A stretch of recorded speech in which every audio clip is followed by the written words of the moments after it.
Okay, Dave, we're letting everybody into the room, and I will ask everybody, please turn off your microphones and your video. Hi, Susan, turn off your video. Thank you. Gosh, we've got a nice group of folks here already. Good to see you all here. And welcome to my guest, Dave Alvin. Hello, everybody. David? I need everybody to mute your microphones, please. Looking at you, Kelly. Oh, shoot. Dave, I muted you by accident. I don't blame you. I've muted Okay. The chat is open, I believe. So go ahead, and if you have any questions for Dave, you can put them in the chat. And we're going to start right off with, how you doing, buddy? Me, I'm all right. I'm all right. It sure is good to see you. It's great to see you. I feel like we're back by the old pool table. You know, it's 1 a.m. That's what this feels like to me every week. It just feels like I'm sitting at the back door with my friends, you know, talking, and that's it. You want me to put on some music real loud so we can barely hear each other? Exactly. That's the only thing that's missing. And speaking of music, before we get too far into this, I want to talk about your new CD that's coming out, From an Old Guitar. Yeah. That's being put out on Yep Rock. Yeah. Yeah. It's a double album and CD thing. It's 16 songs. We released 13 on Bandcamp earlier this summer. And then we pulled it after a month or so, and then we're doing the full official release now. And it's all stuff that's I've recorded over the years, some of which are original songs, some are covers, you know, songs, you know, that I, you know, should have made it on albums of mine, maybe, you know, for one reason or another, didn't make it on. And it's all stuff I'm real proud of. It's actually some of it's my best work. And a lot of our old friends are on there. Chris Gaffney's on about 6 tracks. Amy Ferris is on there. You know, a lot of the Continental Club gang, Chris Miller, Lisa Pankratz, Brad, Cindy Cash Dollar, you know, but then a lot of my dear old friends, the Guilty Men are on there. Bobby Lloyd Hicks and Greg Lease and Rick Shea and Joe Terry and Gregory Boaz. And you know, and then various musicians and singers I love, you know, Christy McWilson and Cindy Wasserman and a wide variety of people. And you know, I do songs written by close friends of mine, like my late friend Bill Morrissey. I did one of Bill's songs, and Chris Smither and Peter Case, you know. But then there's also songs written by Willie Dixon and Marty Robbins and Doug Somm, and you know, Bob Dylan and people like that. So it's kind of, it's a little, it's eclectic, but it's, you know, there's a lot of loud guitar and there's a lot of quiet guitar. So it's nice. Because you do both. Yeah, I do both, and proudly. Susan Darrow is on here from Houston. I got to be a capitalist. It's coming out November 20th. You can pre-order it at yeprock.com. Oh, yes. See, yeprock.com. Yes, anyway. Important stuff, From an Old Guitar. Exactly. And Susan Darrow from Houston is actually talking about it, and she says, love From an Old Guitar and other archive releases. Anything else we can expect on Bandcamp coming up soon? From me? From you. Maybe, but it won't be till next year. Next year, okay. Yeah. All right. So Dave, let's talk a little bit about your very first gig.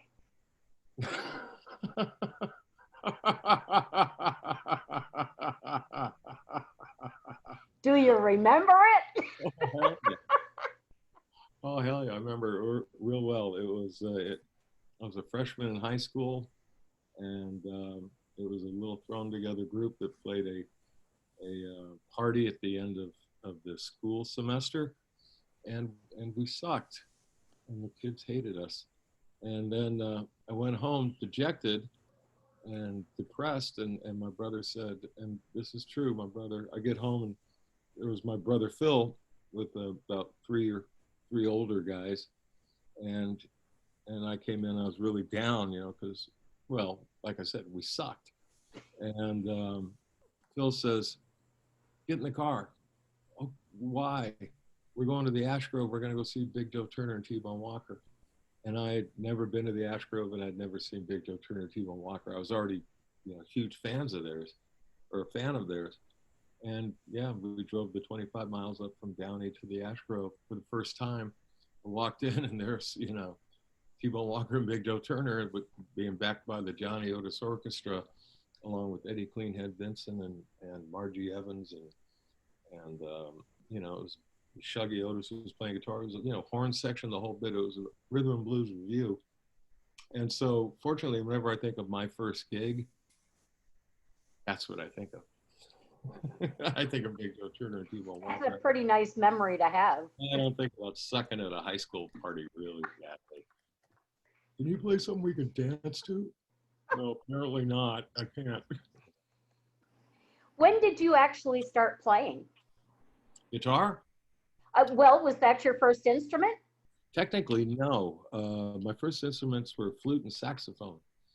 And I was very good at flute. And Lee Allen, the great tenor sax player from New Orleans, when I was like 14, was trying to give me tenor sax lessons. And I sucked, as a tenor player. I mean, I didn't suck. I was just terrible. And but I always wanted to be a guitar player. But in my neighborhood, where Phil and I grew up, there were all these older guys that were great guitar players. I mean, great guitar players. Guys like a guy named Mike Roach was a brilliant, brilliant guitar player. Could play anything. Could play Bach. Could play psychedelic. Could play blues. Could play whatever. And there was a guy named Gary Massey who could sound exactly like Jimmy Reed. I mean, he was the best Jimmy Reed style guitar player outside of Eddie Taylor and Jimmy Reed themselves. And there was a guy named Tom DeMott who could play like Eric Clapton. There was this, and a guy named Mike Kennedy that could play like Albert King. And, when you're 12, 13 years old and you hear these guys, they'd all come over to our house and play in the garage, right? And it was just intimidating. It's like, I can never be as good as them, and I never will be. But what I would do is, so they'd jam, and then they'd leave to go get hamburgers or something, and I'd run in and, I'd stare at their fingers, and then I'd run into the garage when they'd set their guitars down and try to make the noise. And then I figured out that, well, if I wanted to get invited to the jam sessions, if I played sax and something else, I'd get invited. And because Lord knows there's enough guitar players in the goddamn world. And so I didn't really seriously start playing guitar until about 17 years of age. Always wanted to be one, still do. And so then when did you start actually performing professionally?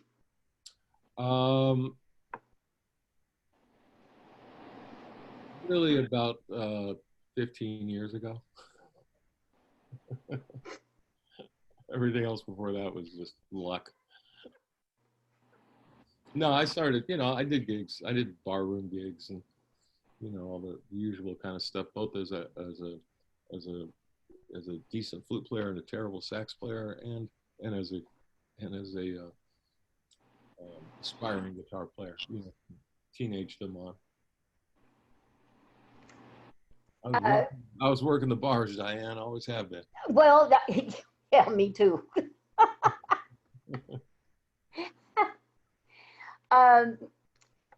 Rebecca Book is here, and she said, is there anyone you haven't worked with yet that you'd like to post-pandemic? Oh, yeah, hundreds of people. Thousands. You know, I'm a self-taught musician. You know, like I said, when I was a kid, when I was 13, I'd see the older guys, you know, playing guitar, and then they'd leave, and I'd go try to copy them. I do the same thing now. You know, it's how I learn things. Is I like to play with a wide variety of musicians, whether they play in my style or not. It's how I learn. It's how I grow. And so yeah, there's so, a name. I'm probably too intimidated and shy to actually say names. But yeah, there's hundreds of people I'd love to work with. Uh, One of the things I like to talk about is who your influences were. Oh, hundreds of those. Right off the top of my head, you know, Lightning Hopkins, Big Joe Turner, T-Bone Walker, the guys that I followed around when I was a kid, Right. you know, that were either living out here at the time or playing a lot out here in California at the time. So a lot, you know, Freddie King. You know, I used to go see him when I was a little kid, and you know, before he got rediscovered, and you know, still a Chitlin Circuit show, you know, and so he was a huge influence. Johnny Guitar Watson is, you know, one of my big influences, but also everything, you know, I had these older cousins, and my cousin Donna, who was about, I don't know, probably she would be in her mid 70s now, early 70s, if she hadn't passed away decades ago.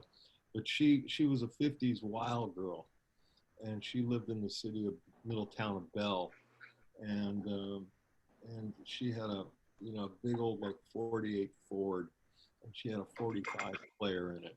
And the 45s that she had in it was everything from Ray Charles to Big Joe Turner to, you know, various doo-wops, you know, the Medallions, you know, I could go on and on. Um, and so she gave us kind of this, my brother Phil and I, when we were little kids, this background in rhythm and blues and rock and roll and rockabilly. And then I had a cousin Mike, he's still alive and with us. And he was a folkie. He played banjo and guitar. And he introduced my brother and I, when we were little kids, to Sonny Terry, Donnie McGee music, and you know, Ramblin' Jack Elliott and Dave Van Ronk and early Bob Dylan and things like that. So, you know, all those, I'm really just the summation of my cousins' taste in music when they were teenagers. You know?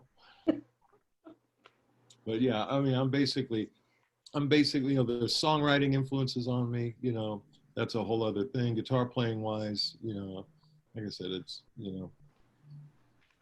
there's just so many. I love out of tune guitar players. I love loud guitar players. I love quiet guitar players. You know, everything from Django Reinhardt and Charlie Christian to some kid down the street that just got his first guitar. Those are all inspiring to me. Uh-huh.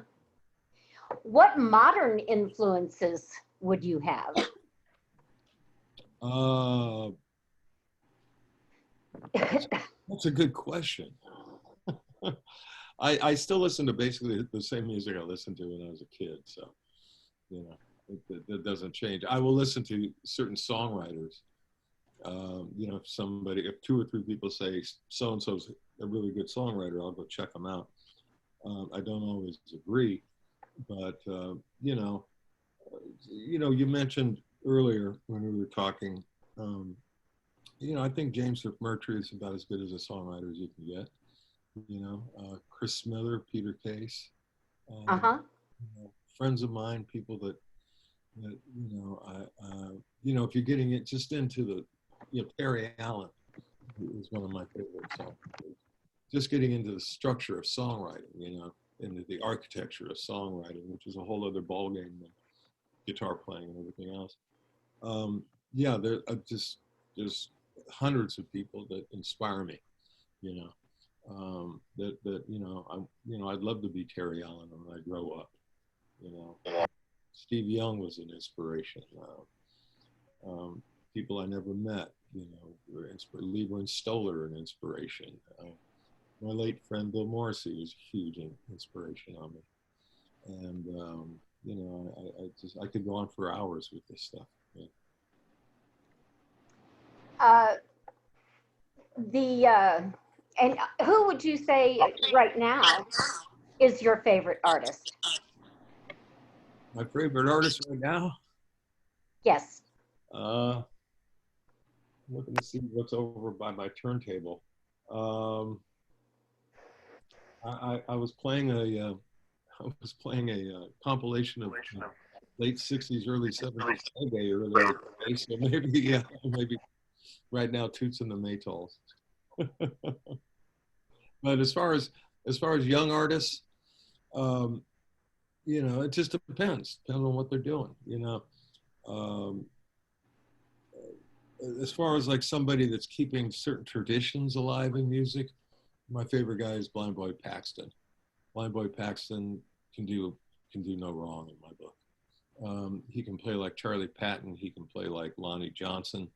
He can turn on play piano like Fats Waller. He could play, he can play Delta blues, or he can play, Appalachian mountain music. It doesn't matter. He can do anything. So there's a lot. Uh-huh. Have you heard Kingfish? Christone? Now I can't think of his last name. No, I haven't. Young kid. I hate him if he's young. He's amazing. He came through at one point, and he came to the club and sat in with the Peterson brothers. Yeah. The one thing that's nice about touring, it gives me a lot of faith in the longevity of American music, no matter, what the style is. Because no matter where I go, somebody comes up to me after the show and says, "You got to hear this kid," and when I was more of a wild drinker guy, I'd go to, the kid's playing down the street. All right, let's go hear the kid. And then you go and you go, Jesus Christ, I quit. This kid's 21 and he's amazing. And so, it doesn't matter, male, female, wherever, everywhere you go in our country, in Canada and even in Europe, there's kids doing amazing, whether they're doing blues or honky tonk music or folk music or rockabilly or whatever. It's always inspirational to me. And that's the best way to be a really good musician, is to be open to absorbing kind of from all over the spectrum. Yeah, I don't like to, I'm a blues guy. Right. When you get right down to it, that's, if you put me in front of the London Philharmonic Orchestra and say, play along, they're going to get some Johnny Guitar Watson in there. And that's just who I am.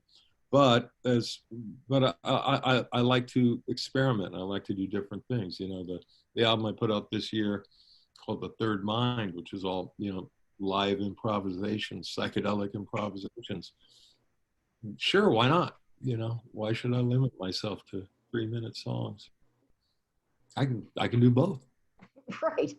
I hope. I think.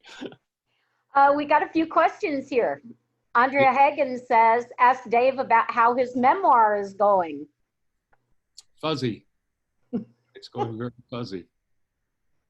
And so you're actually writing one. I'm just trying to come up with different names for people so that no one's offended. I've always said that I can't possibly have anything published until posthumously, of course. I don't want to deal with the lawsuits. Yeah, it's a fine line, you got to have I'm not a tattletale, although I've got some tales to tattle. And so, you fluctuate. Should I, so-and-so's really a prick. Should I let people know that so-and-so's really a prick? Nah. I did that once and I got in trouble. Steve was mad at me, I think. My mom always said, say nice things. I didn't always do that when I was younger and in my 20s, and I was a little bit more of a loudmouth troublemaker, but, so as far as a memoir goes, one of these days. Here, and there are parents that will take the grand. Okay.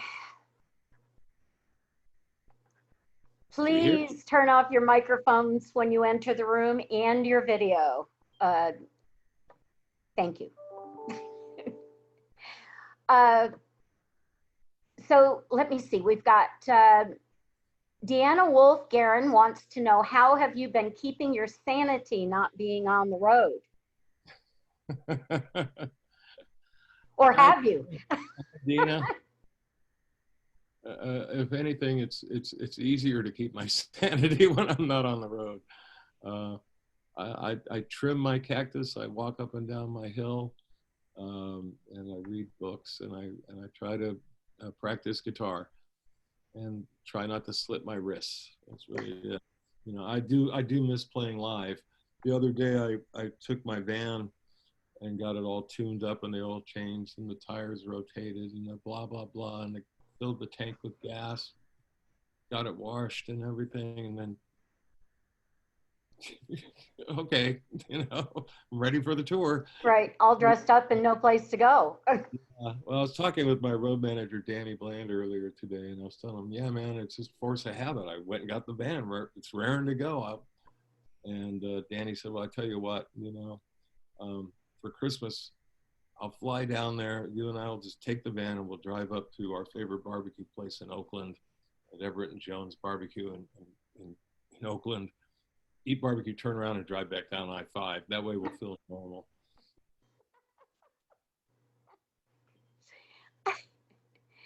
Oh, and Susan Darrow says, P.S. playing Hi, Albuquerque on KPFT tomorrow in Gaffney's honor.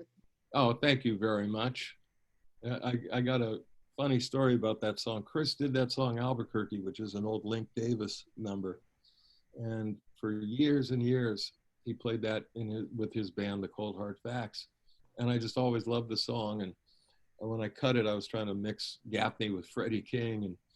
And so anyway, one time we're going out on tour and we've got a gig booked in Albuquerque. So we're driving across the desert, and I said to Gaffney, hey, Gaffney, we're playing Albuquerque, man. You know, we'll have a night off. You got to take me to all those bars that they're talking about in that song. Gaffney looks kind of sheepishly down. I got a confession to make, Alvin. I was like, what's that? He goes, I've never been to Albuquerque.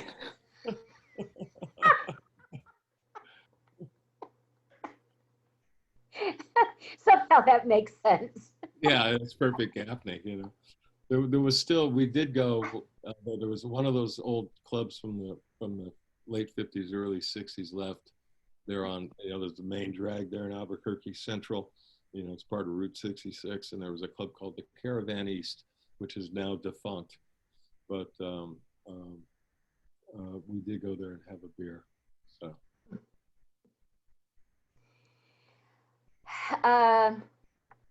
Thank you for it, Susan. Dennis Jones said Christone Kingfish Ingram. That's the kid's name. Yeah, actually, yeah. No, yeah. He's a big boy. Yeah. Yeah. He's really good. He's really good. Oh, very good. Yes. Yeah. Yep.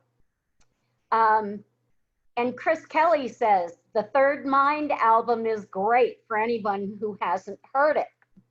Yeah, it's not to everybody's taste, but hey, no. Well, you know what? The first time I listened to it, I thought it was okay. I wasn't all that thrilled about it. But the second time I listened to it, I heard like a Quicksilver Messenger Service vibe. Oh, yeah. And that got me. Yeah. Because I was a big Quicksilver fan. Yeah, that was one of our that was one of our goals, was kind of when we did the Third Mind. David Immergluck, the other guitar player, and I, and Victor Krummenacher, the bass player, and Michael Jerome, the drummer, and Jesse Sykes, the good singer in the band. Yeah, we were kind of going for a weird kind of mixture of Quicksilver, Messenger Service, because I think John Cipollina, who was one of the lead, there was Greg Elmore who just passed away, and John Cipollina, and John Cipollina especially, very underrated guitar stylist. Right. Always, you could hear him coming 5 miles away. you know, he was the king of the whammy bar, you Uh-huh. know. So yeah, it was kind of, it was, like I said, it's not everybody's taste, but you know, when I was in the Blasters, we did a tour opening for Queen, and you know, and we got booed a lot, and we got, you know, M80s and beer bottles thrown at us. So Wow. you know, when you have, you know, 17,000, 20,000 people booing you, all right, some people may get the third mind, some people may not, but we held the Blasters. We got 20,000 people hating our guts, you know. So you know, I was like, I'm used to it, you know. You have been a member of some iconic bands, my dear. Yeah, yeah, I've been really lucky in that regard. Hmm. And so how did the Blasters come about? Um, a friend of ours, a guy named Frank Frillo, who was a great harmonica player that, you know, we grew up with. He had moved to Madison, Wisconsin, and some friends of his in Downey, from Downey, were getting married, and this is like in '79. And they asked Frank, you know, can you put a band together to play our wedding? And so then Frank said, yeah, and he came back to Downey, and you know, Phil said he'd do it, and Bill Bateman said he'd do it. And we got a bass player named Mike Kennedy who played bass on that gig, but they couldn't find a lead guitar player because all the great guitar players that I had mentioned that lived in our neighborhood, they were either, and I'm not exaggerating, either in jail in the nut house or far, far away, which left my brother and Frank with only one guitar player that they could choose from. And my Wow. career began. And it was, so we played this wedding, and it was funny. My There was a thing between, you know, my brother's an older brother, and you know, you can ask Will Sexton or, you know, whomever, other younger brother guys about older brothers, you know, and my brother was an older brother, Right. meaning, you know, under my thumb, you know, and but this moment happened when we were on stage playing this wedding together. That was, we just looked at each other like, hey, we should have been doing this a long time ago, you know, because there was a way between the way I played guitar and the way he played guitar, and that in those early days was particularly magical. Bill's guitar playing in those days, you know, was multi finger picking thing, and mine was a lot of, you know, Chuck Berry and Carl Perkins and, Right. you know, Guitar Watson. And but the way that we did it together, they shouldn't work together, but they did. They did. You know? And you know, from that first gig, it was just like, hey, let's start a band. And when your older brother says, let's start a band, probably not a bad idea, especially when it's my brother. But yeah, I totally lucked into the Blaster gig. Well, you made the most of it. Yeah, I tried. I took it as long as I could. Scott Reaver asked about any chance of a live stream, and I think Dave already covered that earlier, saying probably not until the first part of next year. Yeah, I like records. Mm-hmm. A record guy. Right. You know, we'll see. We'll see how long this lasts. I may be out on the street corner with a Dixie, you know, a kazoo, you know. And have you been doing much songwriting? I only write songs when I feel like writing songs. I'm not like, I have friends that are songwriters that get up every day and write a terrible song every day. And if I feel that a song is terrible, I'm done by the second line of the first verse, you know. Writing songs is really fulfilling and wonderful. And it's one of the best feelings in the world is when you finish writing a song, or when you feel yourself getting near, you know, if I can only figure out how to rhyme orange, I'll have it, you know. when you get to that point, it's one of the greatest feelings ever. But I have to be. The older you get as a songwriter, and the more songs you write, the more you have this backlog of songs that are, they're just right here. They could go everywhere I go, and if I'm going to play a gig or if I'm going to the supermarket, I got all these songs that come along with me. And if I bring up a new song, I got all these guys looking down at it going, no, he's not one of us. He's not one of us. He's not as good as us. And they're usually right. So, I write when I feel like writing, which could be, it could be in the supermarket, could be anywhere, on a jet plane. Suddenly it's like, man, I got the idea. And then you write it down and then you move on. So I'm always, I always tell people I'm always either writing songs or writing poems. It's just happens up here. I don't sit down with them. Right. I've done that. I certainly know how to do that. But at this point, it's what, without sounding too flippant, it's just whatever moves me at that moment, whether it's doing something like The Third Mind or doing an album of Big Bill Bringsley songs with my brother Phil. That's what moves me at that moment, and that's what I'll do. I'm really fortunate and blessed that I've been able to do that in my career. Is always be kind of iconoclastic or something like this, and that's the wrong word. That's the wrong word. I've just been lucky to do whatever I want. What song do you wish you had written? Night and Day by Cole Porter. Really? Oh, hell yeah. Yeah, not only for the royalties, but that's about as finely crafted song as you could imagine. But outside of that, I got billions of songs I wish I had written. I wish I had written, El Paso by Marty Robbins. Oh, gee, I kind of wish I would have written that one. Memphis by Chuck Berry. Wish I would have written that one. Blue Wing by Tom Russell wrote. That's one I wish I would have written. What's your favorite song to play? Some people do think I wrote Blue Wing, and sometimes I don't correct them. I bet Tom wouldn't even mind. Oh yeah, he would. Yeah, he'd mind. That was for Kelly's benefit.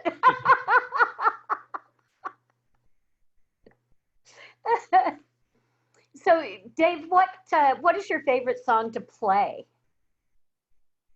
I don't have one. The next one. Okay. That's an interesting answer because almost everybody so far, until you, has had a favorite song to play. Of my own? Of your own or of anybody else's? No, I really don't. I really don't. I love, the songs that I've written that I'm proud of. Mm-hmm. Even a couple of the ones that I'm not proud of. I love playing them. I don't have a favorite, there's songs that there'll be particular nights, where say if I'm playing 4th of July, it'll move me, I'll get to the zone where I wrote it in the same frame of mind. And I'll be, I'll say, God damn, I wrote that song. You know what I mean? But as far as favorites, nah, if I wrote it, I like it, I know I don't mean to sound flippant. It's just, there's I totally get what you're saying. Well, there are songs of mine that I really care deeply for that bum most people out. So I rarely play them, even though I think they're probably my best songs. But I like, I like the communication, especially in roots music, the communication between the artist and the audience is a really important thing. And so, yeah, I like playing songs where the audience will either say, God, he hasn't played that in 25 years, or I saw him do this song last time. It's great. Whatever it takes to get people, being up and dancing or sitting and pondering whatever they want to do. Right. But yes, no, I don't.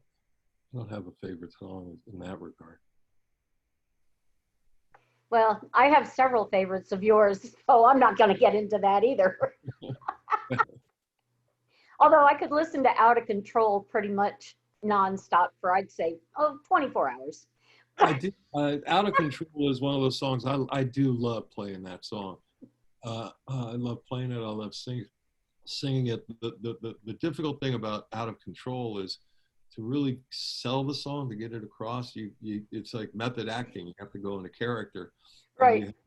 And that song was written about two people that I knew, and so I know how to conjure them, and they're both dead now, but I know how to conjure them up, and so I get into playing Out of Control or something like that. I'm in a zone.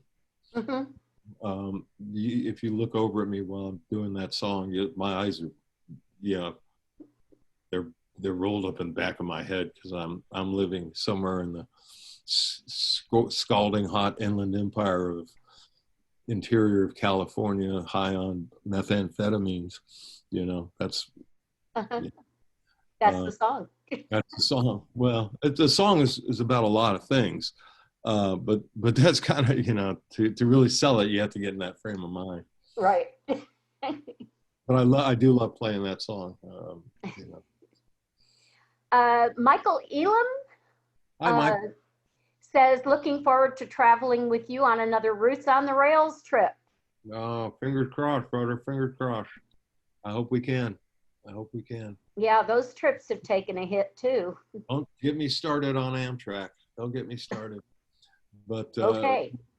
The train trips starting. The first one I did was down in Mexico. We went down to the Copper Canyon, and it was Terry Allen and Butch Hancock and me and Lori Lewis and Tom Russell. Had put it together with the Roots and the Rails people, and that addicted me to the train tours, and so all the ones I've done over the years, it was just those are some of my favorite times in my life. We're on those old vintage train cars, hurtling across the West in the middle of the night. I couldn't have been happier. Right. Yeah. I'm a big proponent of train travel. Well, there is something about it, especially when you're in vintage cars. Mm-hmm. There's just something about it that's, excuse this word that I'm taking from the third mind, there's something transcendental about it. It really is. It just chills me out. I'm not a big cruise guy. I don't like being surrounded by hundreds of miles of ocean. Mm-hmm. A train you can always jump off, even if it's doing 90 miles an hour. Sure, you'll break your neck, but you'll be on land. But there is something, part of it is, I think, just the history of trains, in the West and in America, and the history of trains in American music. And you can really, when you're on an old train, and you can really feel how the rhythms came for certain types of blues and rhythm and blues and country music and things like that. You really right. Feel it, where you don't if you've never been on one. Mm-hmm. Tracy wanted to say hi to you and asked, how is Phil doing? Phil's doing good. We just talked 2 days ago. Phil called me up and didn't ask me to start a band, but we had a nice conversation, and Phil's doing fine. He has his recovery's taken a long time because he had for lack of a better word, a consortium of ailments. It's not like he's got like one thing. He's right. got this consortium of small ailments that have kind of united. But that being said, yeah, he's doing wonderfully. His voice is great. And in fact, I know this. I know that he and the Blasters are rehearsing tonight. So there you go. There's a scoop. Wow. Yeah. So he's doing okay. I don't know how soon he'll be touring. Well, I don't know how soon any of us will be touring. But Phil's going to be okay in the long run. And on the his little subject of on the subject of Phil, Juan Duke wrote Brothers in Bands Never Work. Oh, they do for a while, you know. Well, they do until they don't. Yeah, yeah, yeah, and when Phil and I did the 2 albums together recently, the album of Big Bill Broonzy songs, and then the other album of other blues songs that we grew up loving, we had no problems at all, I think brothers get into trouble, and it may be true for sisters too. I don't know. We could ask the McGuire sisters or the Lennon sisters or the Carter family sisters. When you get into more, difficult creative areas, then maybe it'd be difficult. Ask the Gallagher brothers. Right. Or even the Everlys, for that matter. Especially the Everlys. Or the Davies brothers. I mean, there's a long history. Allman Brothers seem to get along pretty well, but they may be the exception. Right. And it said, Tracy wants to know, when are you going to do an album with Joe Ely? Wow. I'm not good enough to do an album with Joe Ely. Joe will be the first one to tell you that. Melissa Berger says, dreaming of a Dave Alvin Blind Boy Paxton tour. Oh, well, if you would have been on, Blind Boy was on the train for a couple of trips, and he opened up for me and my brother at the City Winery in New York a couple of years ago. I love Blind Boy. The problem with Blind Boy is he's hard to go on after because he's so great. He's a better guitar player than just about anybody else. So, but yeah, I would do anything with Blind Boy.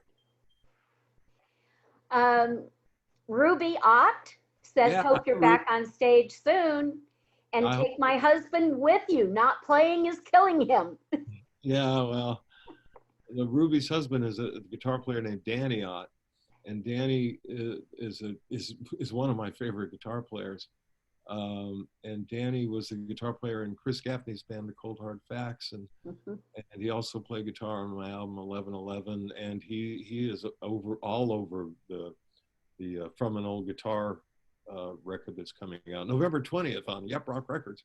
Danny's playing guitar on about 6 songs on there with me. Oh, cool. And, Danny Ott, OTT. He's one of the great guitar heroes that he should be on the cover of Guitar Player magazine every month, as far as I'm concerned. And let me do one quick commercial here. We want to remind people that Dave's album, From an Old Guitar, is going to be, it's available for pre-order now, isn't it, Dave? Yeah, you can order it now. Pre-order now, and this is with Yep Rock Records, and you can go to yeprock.com and find the information there. And it's going to be out in November, but you can pre-order now. Exactly. Also, if y'all would like to support the Continental Club at this time, we're basically just asking for donations or merch sales, which benefit our employees. And 100% of the donations are split amongst the employees of the 3 venues, the Continental Club Gallery, and the Sea Boys Heart and Soul. And the merch sales, 100% of the profits also go to the Employees Fund. And you can find those on our website at www.continentalclub.com. For the tip jar, you would go to /closed. That's the page that gives us all the information. And then for merchandise, you would go to /Austin-shop. And the other thing I would ask is, if you do want to help me to keep this program going, because I do pay for the Zoom Pro so that we can do this in an unlimited time frame. And with as many of you as want to join, you can Venmo me at dscott1141, or you can PayPal me at dscott4056 at gmail.com. And I will put, all of these will be uploaded to our Facebook pages for all three venues. And the video will also be on YouTube, on the Continental Club YouTube channel, which is Continental Club ATX. And all one word. If you separate it, you get a bazillion other videos. But if you want to go to the actual channel, it's Continental Club ATX. Thank you. Well done. And then we have Melissa Berger says, I have an awesome picture of the three of us on the train.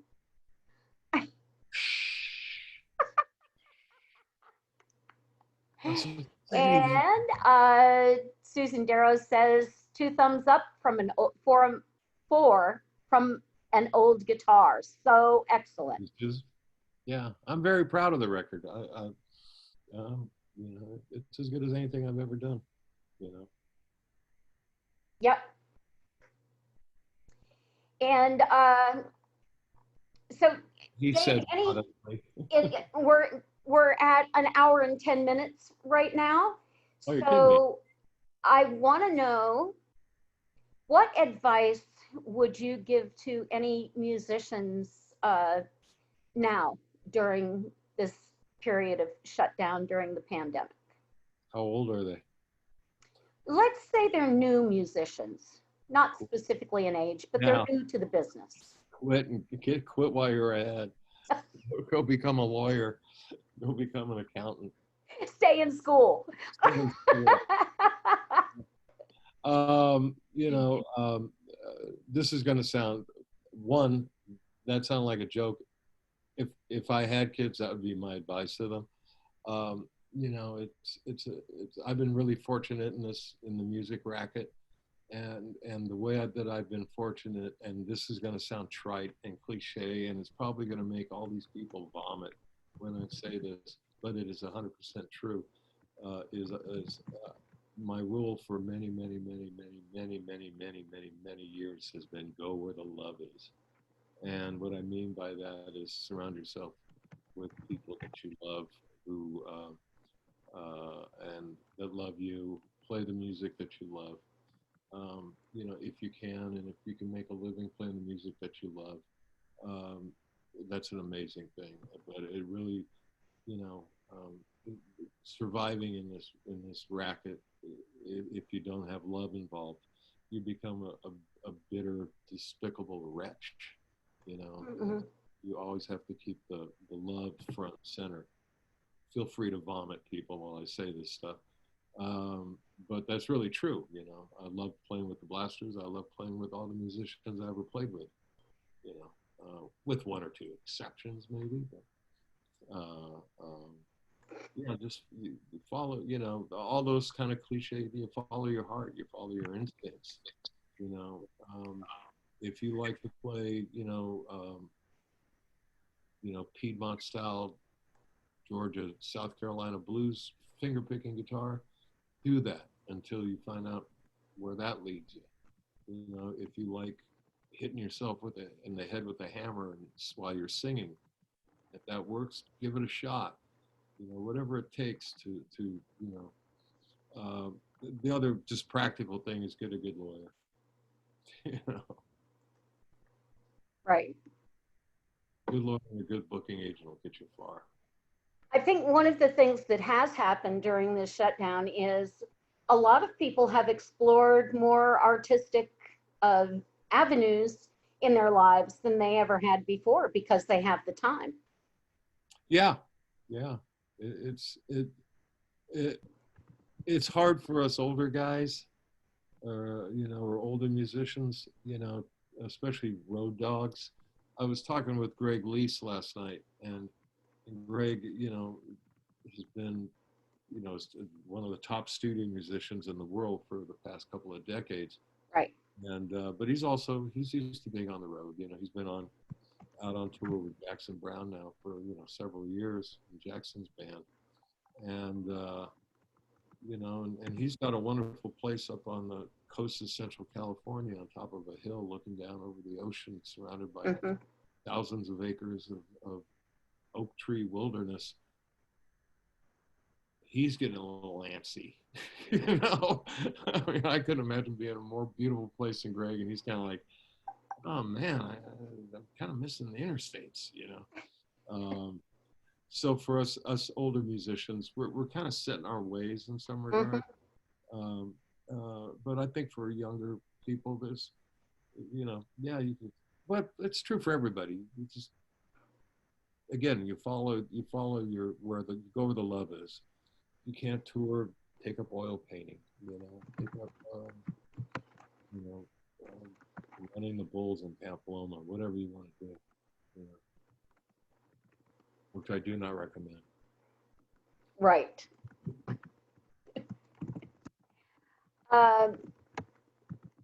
Okay, I'm sending people to davealvin.net for info on, from an old guitar, even though it says form an old guitar. I'm trying to type and still watch the screen at the same time, so people think that I'm still, you know, involved, not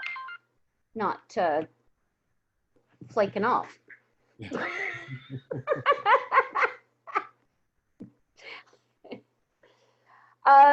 Anyways, Dave, I sure can't wait till you're back at the Continental Club on the stage again.